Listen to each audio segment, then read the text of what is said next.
Good morning, Polyphony members. It's good to see all of you on this 14th day of September. I'm pleased to introduce our presenter today for a presentation entitled Choral Pedagogy that Enables and Empowers the Church Musician, presented by Aaron M. Rice, who serves as chair of the Department of Music and associate professor of music at Gardner-Webb University, where he directs the Music and Worship Leadership Studies program.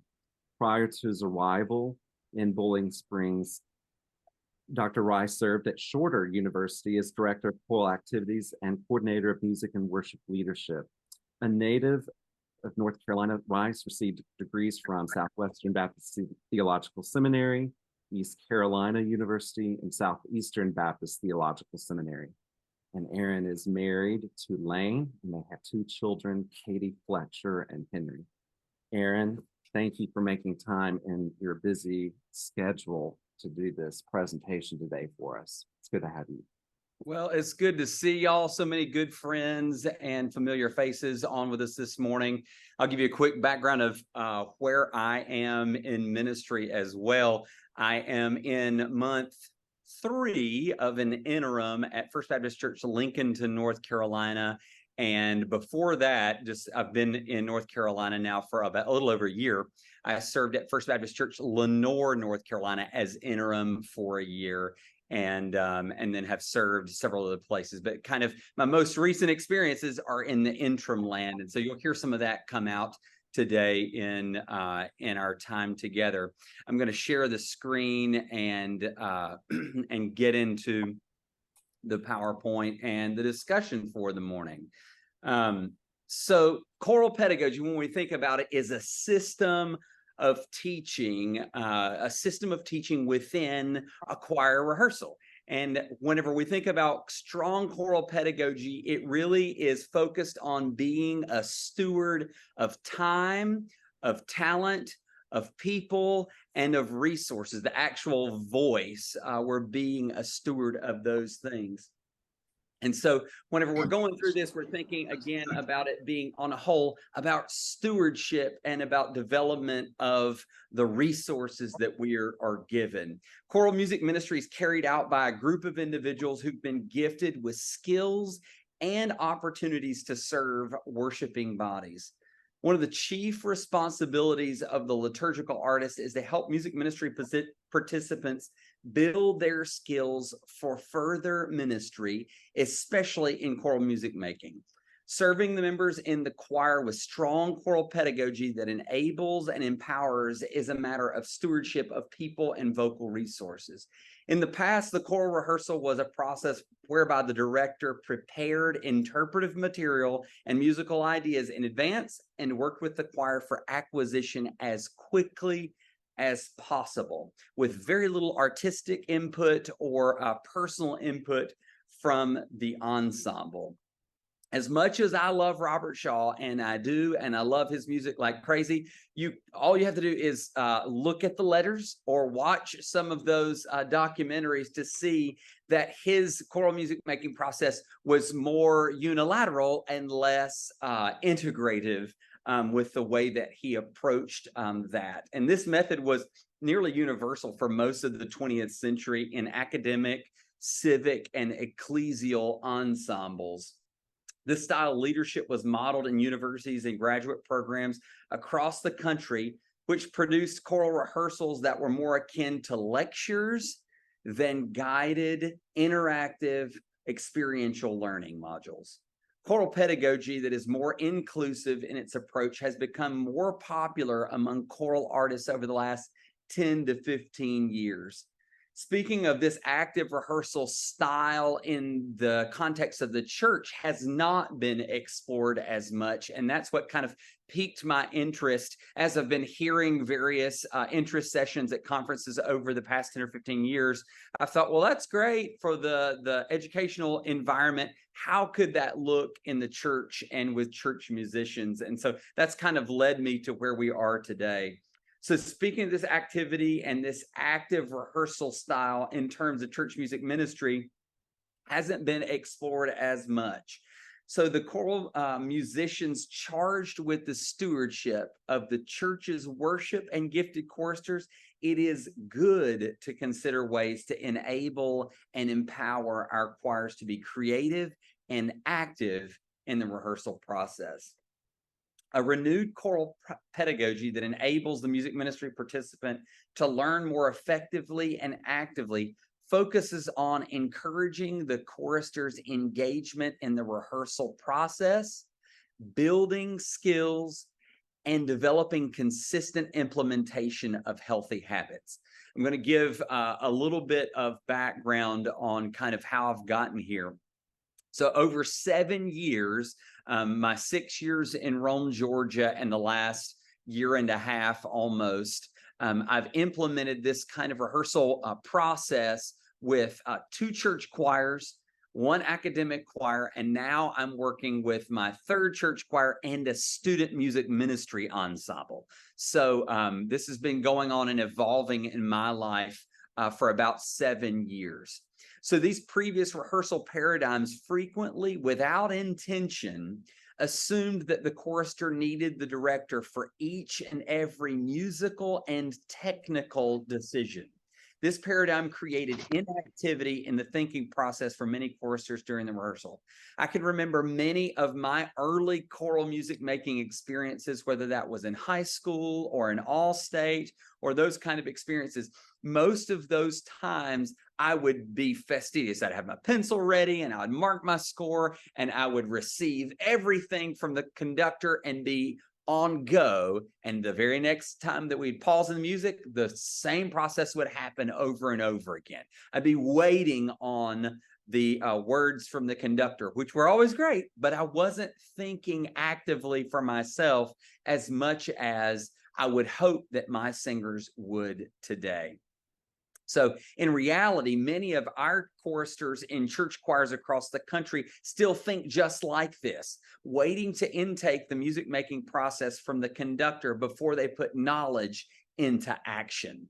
More recent pedagogical philosophies, those more inclusive kinds of philosophies, encourage the entire ensemble to be more participatory in the rehearsal process, actively engaging, assessing the sounds that they are creating on an individual and communal level. In order to produce this dynamic experience, the pastoral musician must create an awareness of the need for the responsible listening and engagement. One of the primary teaching tools used to develop active listening is a line of questioning, which comes from the Socratic method of ancient Greece. When transitioning to an inclusive paradigm, the conductor will begin asking questions to encourage the individuals to listen actively in the ensemble. So oftentimes I begin this process whenever I'm starting from scratch with an ensemble. I'll begin this process beginning in the warm-up routine. So we may do a couple or 3 passes on an exercise, and then I may ask one question directed towards the individual. I'm not going to isolate a specific person, but I'll ask something like this. Were you better that time than you were the last time? Allow them to think for a very quick moment and then begin again. Then I will do something that will be directed more towards the ensemble. So later on in the warm-up time, I may ask a question, what did we do well? And I would again allow for another moment of processing, maybe allow for an answer or 2 from the actual ensemble, and then move on. Later on in the exact same rehearsal, I will bring that same idea back again. How was that different from the beginning? Or how did we do that better this time? Just simply trying to get them to think more actively. This would equate for probably less than 2 minutes of time during rehearsal. So it's not like we're wasting away time or frittering it away, but we are just simply trying to get them to actively listen. It's not even really about the answers so much as it is for them to engage in the rehearsal process. So after employing some simple questions early on, maybe this would be over the course of, say, a month or more, I may begin to have more targeted questions. So here's a scenario. We've got altos and sopranos have just sung a pass. And I may say, tenors and basses, tell us what you enjoyed about that pass. Or here's another scenario. Basses and tenors just finished a pass. Hey, sopranos and altos, did the tenors and basses line that octave up there? Simply trying to get them to say, oh, snap, I didn't listen very well to that. You know, we're just trying to get them engaged at this point in the actual rehearsal process. These types of questions should spur the ensemble to feel greater responsibility over listening and eventually into action. A choral pedagogy that enables music ministry is one where its participants are building skills for beautiful ensemble singing for the good of the congregation and the choir. The pedagogy that began with active listening is enhanced when the conductor encourages the choristers to begin listening for ways that they can anticipate areas for growth and development. So as the ensemble begins this process of listening more closely, the conductor asks more direct and probing questions during the rehearsal. Inquiry that enables growth should be in the major areas you'll see of vocal technique, musical interpretation, diction, theological expression, and liturgical integration. As the ensemble makes a pass in rehearsal and the basses have trouble with some registration issues, I may say, altos, what adjustments can the basses make to have greater tonal clarity? And you may have them look with a blank stare for a moment, and then probably that Johnny on the spot alto is going to say, well, I think they can be a little more in the mask with that. You know, it could have that kind of experience for them. What we're hoping to do is create a collective development of skills where it's not me just giving it to them, but it's them thinking, what are the things that I've heard in the past? What are the things that I've experienced in the past that have helped me develop? And how can I encourage the ensemble to do the same? So here's another situation. If the sopranos are having trouble modifying above the staff, I may say something similar to tenors. How might the sopranos approach the E vowel above the staff? Because you got similar vocal issues, similar things that are going on between those two vocal sections. And again, it's encouraging a mutual edification with development of skills. The goal is to create a collective learning environment that enables the whole group to take ownership of the developmental process. Similarly, I may focus upon the interpretation of a phrase. If we're singing a particularly rich, lush line, maybe something like a Dan Forrest line, we may say, hey, y'all, that was pretty uninspiring. Can you take 5 seconds and think of your own interpretation of these 4 bars? You give them those 5 seconds, and then you say, okay, let's sing. And let it happen organically. See what comes about. Oftentimes, what I find with my choirs is there is going to be something that's noticeably different, and more often than not, they're going to have some sort of nuance. They're all going to kind of coalesce on one thing being either louder or softer or different in there. And so what I will do with that is I will take a moment to say either this was really great or you totally missed the mark. Let's reroute this and try to figure out a way to make this exactly what the music would suggest. Okay, so again, we're asking them to think actively and to create something on their own, trying to interpret the line. Most of the folks in your choir have been in a choir probably decades in their lives and have heard from multiple directors over the years how to get better and how to develop a line. So we're just asking them to take those ideas and then put them into practice and make their own decisions.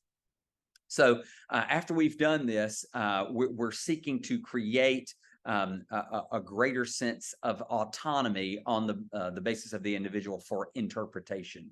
Again, this is training the chorister to think independently, anticipating good general interpretive skills. Those are like energizing the long notes, tapering the end of phrases, appropriately emphasizing and de-emphasizing stressed and unstressed syllables. One of the other areas is kind of that diction component. Historically, one of the areas of greatest emphasis in the church choir and most frequent forgetfulness is the vowel unification and proper use of diction. Though the choir has likely heard about vertical, spacious vowels every Wednesday night for 20 years, they still come in and sing with varying degrees of poor vowels on a weekly basis until they are enabled with skills to hear and change, as well as a drive to make adjustments for themselves. So what we're doing is asking them to assess themselves. It's always about self-assessment. So finally, the collective skill building that is less frequently talked about is expression. The choristers can frequently be lulled into seeing the trees and not seeing the forest. A recurring line of questioning I use surrounding the text for a piece comes from Constance Cherry's books about choosing appropriate worship songs. She talks about the fact that they can be lumped into 5 groups: songs that are proclamation, petition, praise, exhortation, or call to action. And so I kind of distill these down even further into 3 good Baptist alliterated things: praise, prayer, and proclamation. So I'll often get the choir to be more engaged with theological interpretation or expression by simply asking, hey, y'all, is this praise, prayer, or proclamation? And if it's a psalm, a lot of those things are going to overlap. But what we're doing is getting them to think through, what context is this song taking place in? What is our role? Are we the prophetic voice? Are we the voice of the collective? Who are we? What is our role? And the more that they think about that, the more that they are going to engage with their responsibility. And that kind of launches into the final area, liturgical integration. So typically, I will talk about theological expression the Wednesday night before we sing the anthem on Sunday morning. Then on the Sunday morning, I will talk about liturgical integration. So they've sung through it. They know what they're doing. They're making the sounds that we want them to make, or we're triaging the things that they're not. And then what I will ask is, where does this piece, where does the theological elements of this piece fall into the liturgy today? Is it part of the expression of God's greatness at the beginning, where we see God high and lifted up? Is it when we see ourselves as sinful and we confess our sins? Is it part of the assurance of pardon? Is it whenever we respond after hearing God's word? What role do we fill as an ensemble whenever we're doing worship that morning? So that liturgical integration part is the next section. So the goal here is to build skills both in technique, musical interpretation, diction, theological and expression, and liturgical integration, so that the ensemble is doing the work in the rehearsal so that they are able and enabled to do it beautifully on Sunday morning. So over time, the goal of this line of pedagogical inquiry is to enable the members of the ensemble to be more active in the rehearsal process, making adjustments to their musicianship before the conductor asks. So here's a side note. One of the things to be mindful of when considering an inclusive pedagogy that, again, is including multiple people in the pedagogical process, one of the things to consider when beginning this journey is it is going to push people to be more self-sufficient rather than relying on the conductor as their primary source of musical and technical interpretation.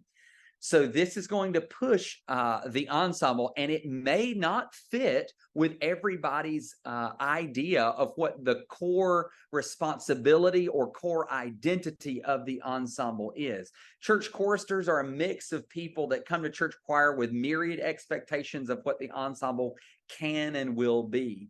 In locations from medium-ish towns to large cities, an avid chorister could choose to be a part of various ensembles, right?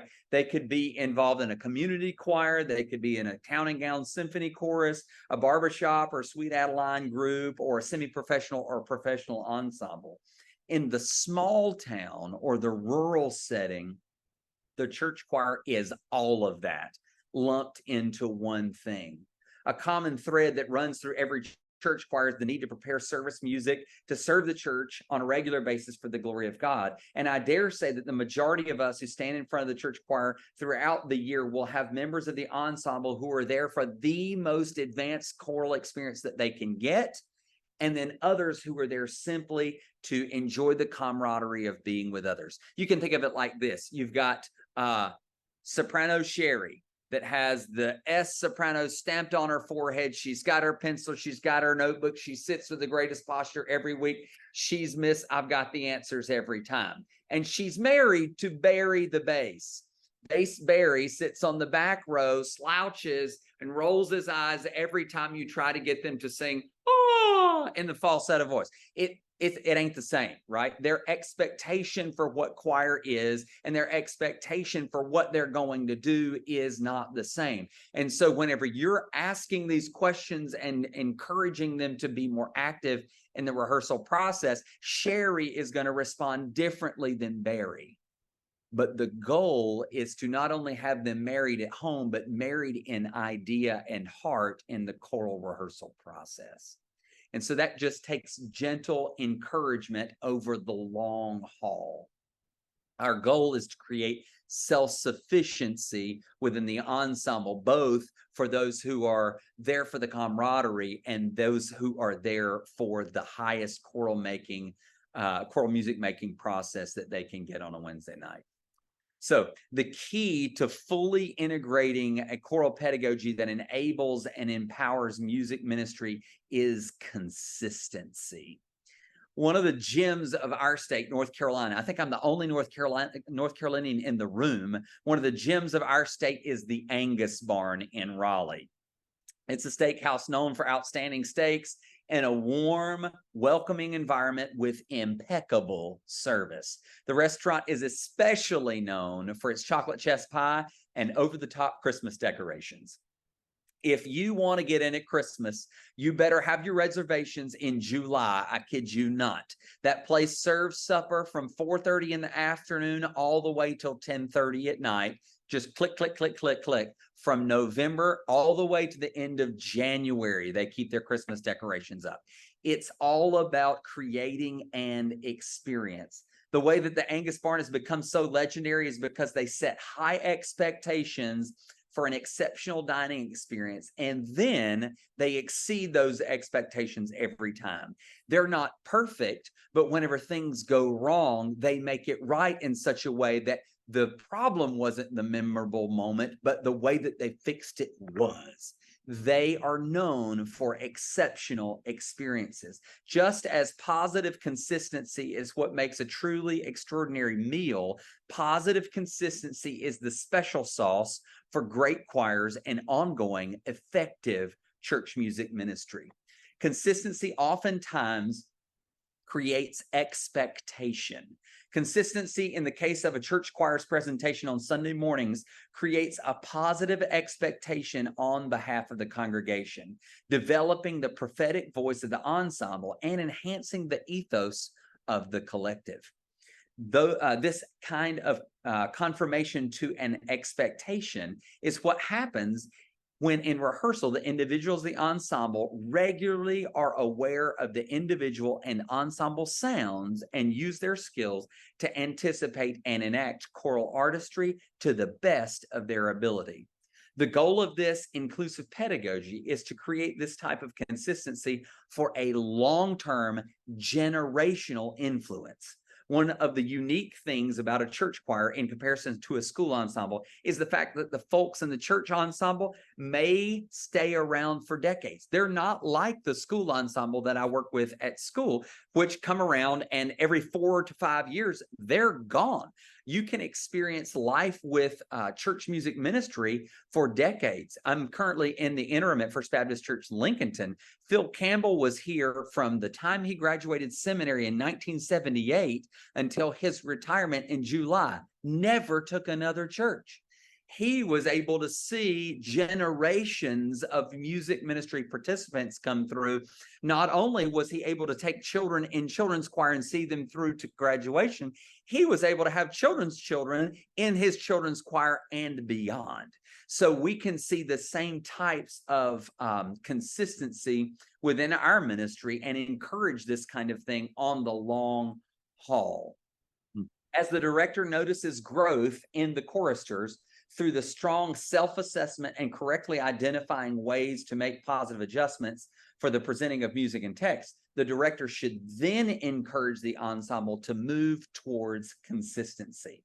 In this stage of the process, I have again chosen to use a line of questioning that will empower the choir. So here's the scenario. During the warm-up, you encourage the choir to set a standard of excellence for the entire rehearsal, whether that be singing the best of every pure vowel or the most even of crescendos and diminuendos or the smoothest shift in registrations. You're setting the standard in rehearsal. So it may be something like this. Zia, zia. The final one was the standard. Hey, y'all, can you make that the same ah vowel that you did right now for the rest of the rehearsal? We're going to come back to that. Be ready. So then you go on in your first piece and you're rehearsing it. And a vowel, the ah vowel stinks to high heaven at the first time you do it. Cut them off. Hey, y'all, you remember that ah vowel that we said was the standard? Let's do that again. And go. That's all it is. You just bring their mind back to that. And I guarantee they're going to bring that memory back up and be able to recreate that. And if not, we go back and work through those things. So that ah vowel stays consistent throughout the rehearsal. I do this in voice lessons. I do this in choral rehearsals. I do this in small chamber groups. This works wonders if you create a standard in the warm-up. Again, it can work with vowels. It can work with any number of things like crescendos, diminuendos, registration, that sort of thing. After these things have been set, we can keep this standard throughout the rehearsal. So the next thing that we may do is another level of consistency. You've gone through your warm-up, and then you, after the warm-up, say, okay, y'all, we're going to work on the Dan Forest, O Little Town of Bethlehem for the next 15 minutes. Can these 15 minutes be the most focused time of your day, where you think about every phrase being growing to the middle and tapering at the end, every ah vowel being pristine, all of the things that you worked on? You maybe take 3 things and you say, these 15 minutes, we're going to focus our very best and have an intentional time where we think about consistency. You will see that they are great for the first 8-ish minutes, and then it wanes. What we are doing is training our folks to have a longer attention span, because even boomers and older, the attention span is waning because we're all on social media. And think about, I don't do TikTok, but the students tell me that these TikToks are short, right? And so Facebook's trying to imitate that with these reels, and they're short. So 8 minutes is about how long I've noticed these focus times can work. So your goal is to train them for consistency over longer periods of time. And as you're getting these 15-minute segments, what you're doing is training them, just as you would train your body in a workout, to be able to do more and more times of consistency in rehearsal. So the goal here is to encourage them towards consistency as an essential part of creating independent, empowered singers who can anticipate problems, devise solutions, and regularly adjust to create a choir of leaders.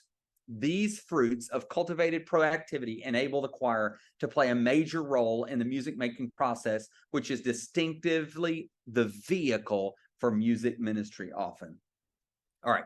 When moving towards this type of inclusive pedagogy that requires greater interaction on the part of the choir, I am only asking a handful of questions per rehearsal. So it's only going to be maybe 4 or 5 questions during the rehearsal. So it's not going to take up an enormous amount of time. I remember whenever inclusive pedagogy began to really come onto the scene, I thought, my goodness, I'm never going to get anything done if I ask all these questions. Well, it was like that initially. It's going to take a few rehearsals for you to build a culture of questioning and answering that Sue on the front row is not going to give you her life story when you ask her about registration. It takes a little bit of building that culture, but it is absolutely worth it once you begin to pare these questions down and expect shorter answers so that you are able to interact, but you're making this happen quite quickly. So you're only asking a few questions, especially at the beginning, and you're building a culture of question asking so that you see that they're getting the right answers for the right length of time. So this may be helpful if you ask not open-ended questions. So you're going to ask things like sopranos. When singing a note above the staff, do we approach it with heavy mechanism or light mechanism? Or would this section sound better with a crescendo or a diminuendo? Basses, do we need a brighter or a darker tone here? Those kind of quick succession kind of questions that will allow a very short answer and keep your answers within, or your questions within that quasi 7 words or less kind of limit that we try to give ourselves. There are many times when I may be able to allow for a bit more of a conversation, especially during the theological considerations. But on the whole, I believe that efficiency does not have to lag as a result of this inquiry. For the church musician who does not regularly include these rehearsal practices, the frequent questioning may seem cumbersome initially and time-consuming. But with regular implementation, the process becomes much more rapid and eventually efficient. Our goal is for these questions to be quick, and our goal is to train the ensemble to be self-sufficient. This pedagogical paradigm is one that produces more activity and more active participants and thoughtful ecclesial musicians who experience greater connectivity in rehearsal and worship, as well as a greater ensemble identity and belonging. So our goal again is to create awareness or engagement, to build skills, collective skill building, and finally create a consistency that will propel us to efficient rehearsals. So that's kind of where I am on my journey with this. I'd love to hear some of your questions about where we are and how we got here.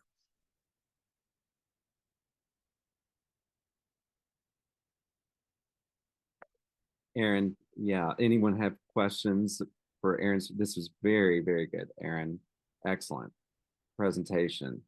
I can say that I often have felt like a broken record player over the years, feeling like I'm saying the same things over and over, and then trying to give ownership. But you've given some wonderful ideas today that I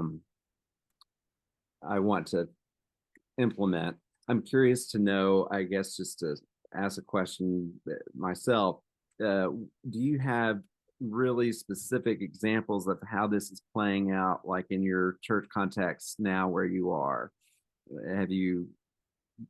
Yeah, in my 6-8 weeks now, I'm going to be completely honest with you. This ensemble has had very minimal interaction over the years.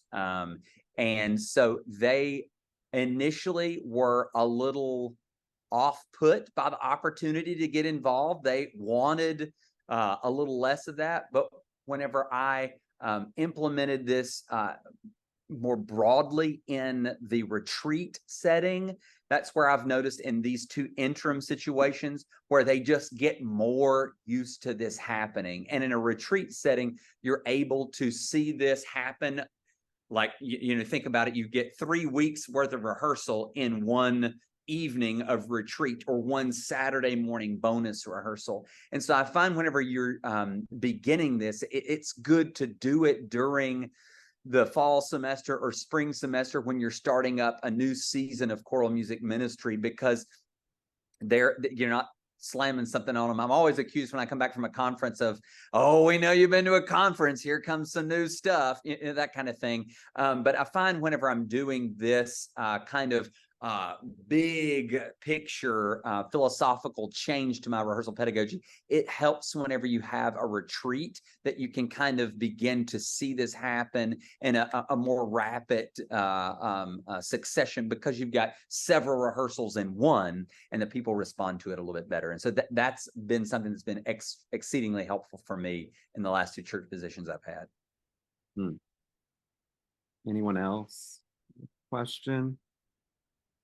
Yeah, I had a question. First of all, Aaron, I was offended you said the only North Carolinian. I'm like, just because I'm North Carolinian by right. So I'll take that one. I dream about that chocolate chess pie.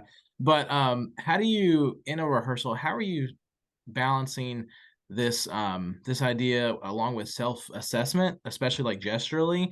You know, I get accused, and I know I do it, of accusing my choir of not singing the line or other, and then I realize, oh, I didn't do anything to help them either. So how do you balance that of being able to say it with your words, but also understanding, you know, physically how you're helping them along that way? So typically, I think of Don Newen talks about the level of conductibility. He kind of gives a if you think about old school speedometers, and you see the thing go up and down, right, to show how much you're able to, you know, your speed limit.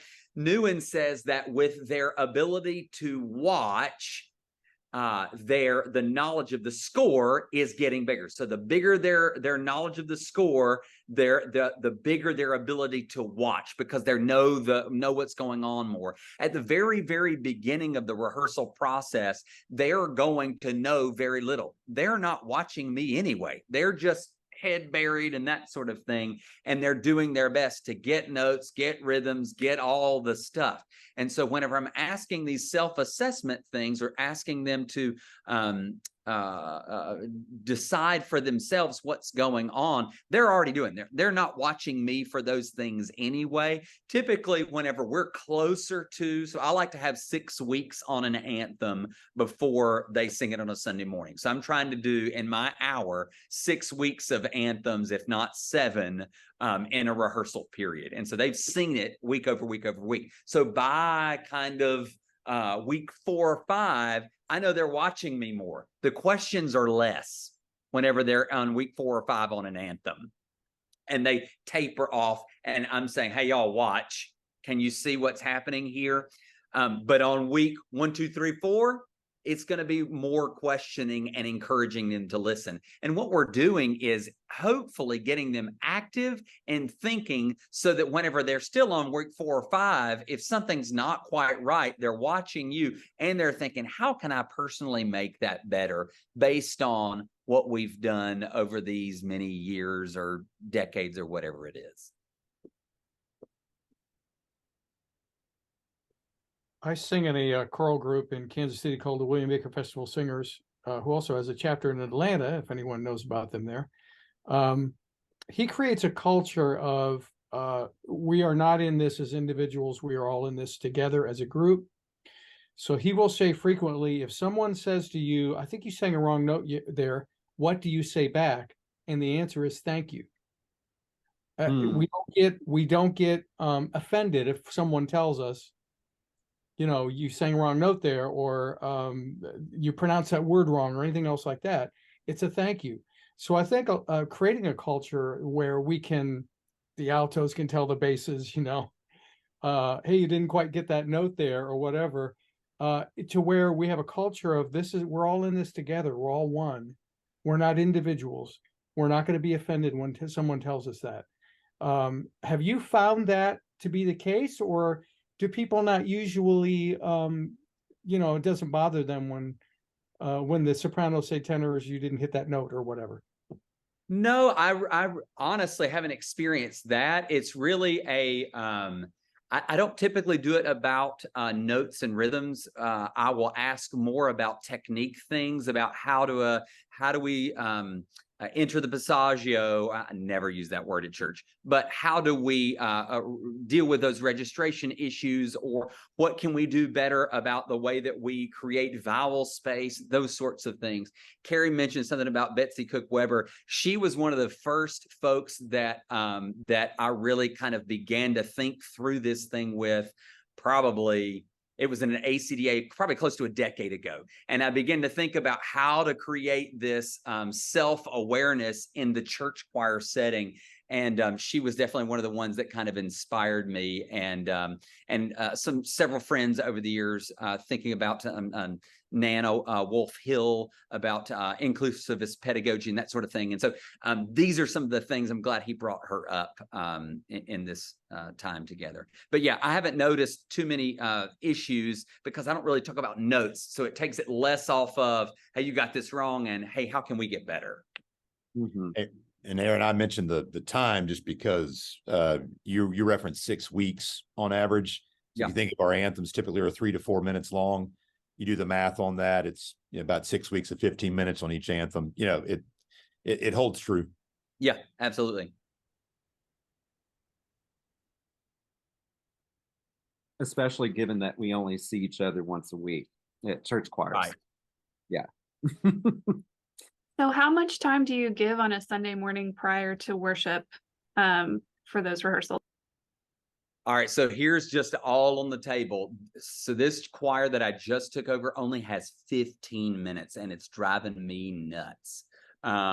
So typically, I encourage folks, they do Sunday school from, let's see, they do 8:30 to 9:30. They do Sunday school 9:30 to 10:30, and the service starts at 10:30. And so you're asking the choir to get out 15 minutes early from Sunday school. And many of them are Sunday school teachers, because your most active people are doing all the things y'all know.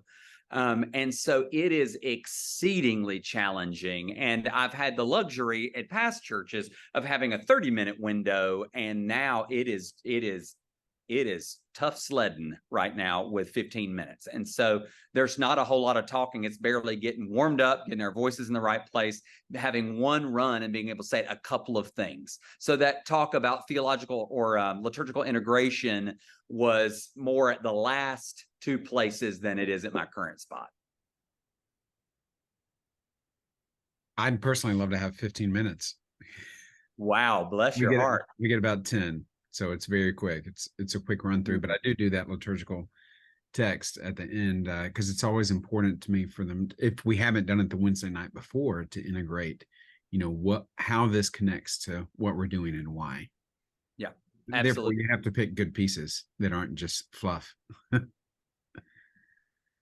I love Aaron, I love what you said about consistency. There've been lots of books that I've read on, these are silly, but they're true also. It sounds like I'm demeaning the choir. I'm not. But if you want to train a dog, it has to be through consistency and consistency only. And so if you learn to train a dog, you take away why aren't these people getting this? It's what am I not doing that's helping them to learn. Mm-hmm. And I really value that. And I love that. I'm definitely going to start doing the 15 minutes of give me your best attention span right here. That's perfect. I love that. Ryan, maybe another example would be a toddler rather than a dog. Yeah. But if you start with a dog and then move to a toddler, it's perfect. That's what we did. So the dogs don't talk back. Well, Aaron, and something else for you guys with that time frame. I remember, and Adam sitting here, my good friend. I remember Adam at South Main in that 20, 30, however many minutes you got. You're not only rehearsing notes and rhythms, you're tending placement of folks, where they're seated, number, count, rows, chairs, how many, all that. And when you change church jobs, so here at Highland Park, I learned really quickly we had our marshals. So on the one hand, I was like, ooh, I don't know that I want to let go of that responsibility because I like being able to play singers sometimes, but I also have embraced the joy of I don't have to worry about that anymore. There's an assigned choir member that Hannah said, I wouldn't have Adam, certain people in your choir do it, as you and I both know. But no, I found that was a relief for me. So now I can truly just focus on notes and rhythms, getting them warmed up, getting them prepared, and not have to worry about the logistic of number of seats and rows and counts and all the things. I mean, so another way to help be more efficient in that short time frame. I love that. Thanks. Mhm. Anthony. Oh my gosh.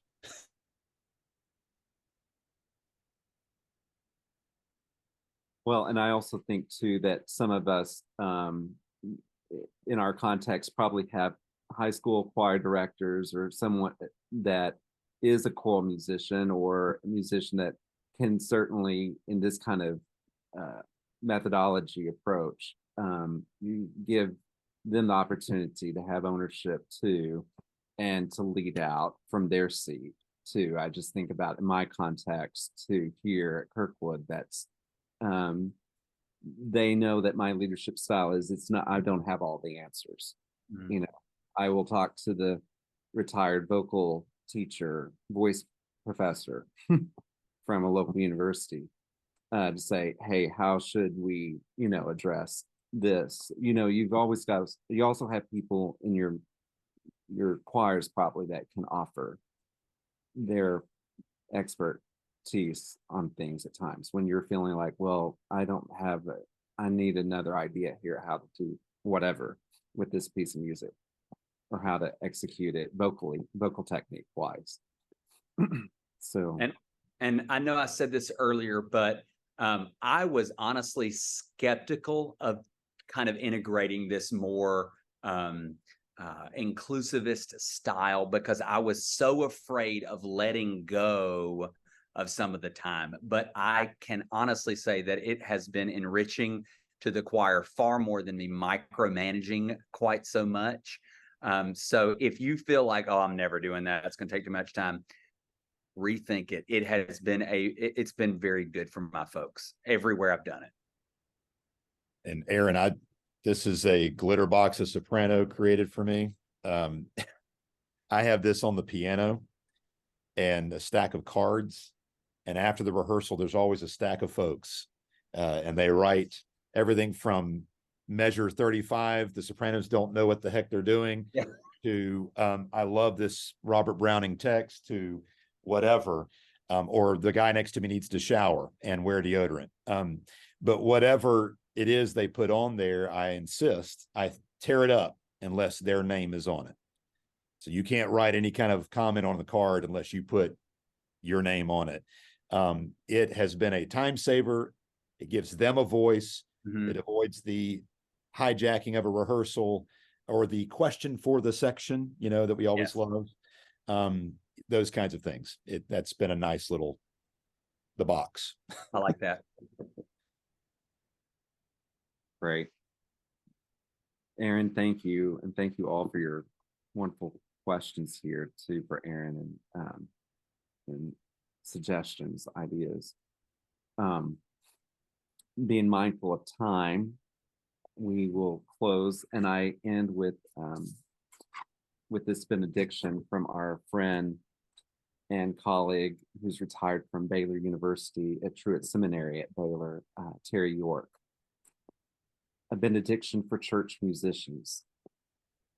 And now to you who have been called to sing amid the shouts and cries and slogans, to you who have been called to sing love to hearts full of hate, to sing truth in the cacophony of falsehood, to sing community in the barren places of isolation, to sing peace in the midst of deadly conflict, to sing embrace in the midst of denial. To you, musicians of the Song of Grace, may God grant always yet another song of courage to be hummed until God's words appear at the time of testing. Amen. Amen.